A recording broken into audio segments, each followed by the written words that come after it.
Before spring break, I think I mentioned that when Mr. Ponce was doing his presentation on motivating unmotivated students, I mentioned that it was going to be an ongoing discussion. This kind of falls under the umbrella of student engagement, which was one of our target areas for professional development for this year.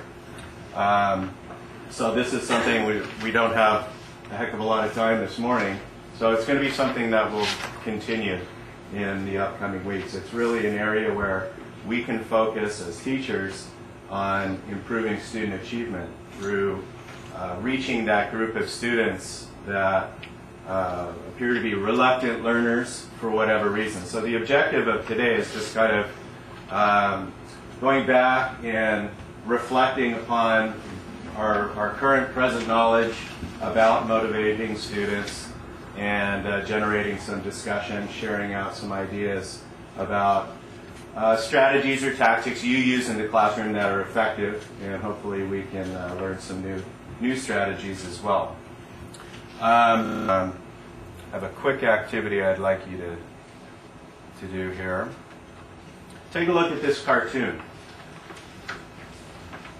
And after a couple of seconds of digesting it, share out with a neighbor about the relevance of the humor in your classroom. Essentially what we see here is a kind of creeped out looking child holding up a sign that says adolescence is coming.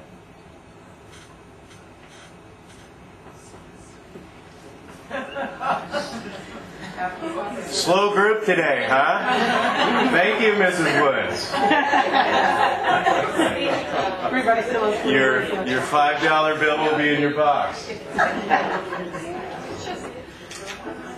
Anyone? I think the 4th and 5th grade teachers can probably relate to this a little better, particularly right after spring break. Ms. Gibson, That was almost an evil chuckle, Miss Fitz.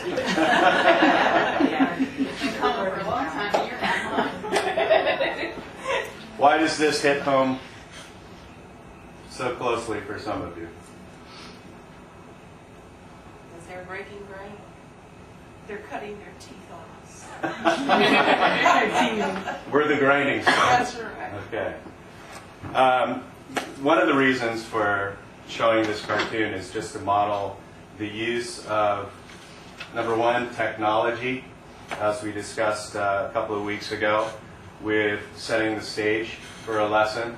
One of the main strategies we'll be talking about today in particular, but in upcoming weeks, is the anticipatory set, or the motivation part of our pedagogical practice.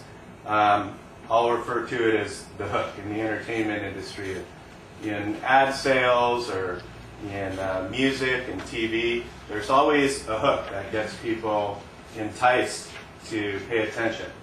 And that particular part of a lesson, I believe, is often overlooked.